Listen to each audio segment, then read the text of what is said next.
दोस्तों, हाल ही के एक शोध के द्वारा ये पता चला है कि मस्तिष्क के विशिष्ट प्रकार के कारण जो आधुनिक पक्षियों के पूर्वज हैं वो 66 मिलियन वर्ष पहले बड़े पैमाने पर विलुप्त होने से बच गए थे। जबकि उस समय डायनासोर तक विलुप्त हो गए थे। इसमें इक्थोर्निस जो पक्षी है उसमें 70 मिलियन वर्ष पुरानी उसकी खोपड़ी का एक जीवाश्म प्राप्त हुआ है।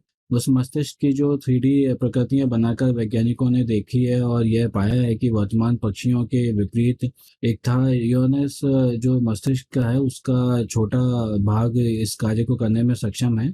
इसी मस्तिष्क के छोटे आकार के कारण उसने अपने आप को विलुप्त होने से बचाया है। तो दोस्तों, इस प्रकार साइंस और टेक से जुड़ी हुई विभिन्न प्रकार की जानकारी प्राप्त करने के लिए हमारे चैनल को सब्सक्राइब कीजिए तथा बेल आइकन को भी दबाइए।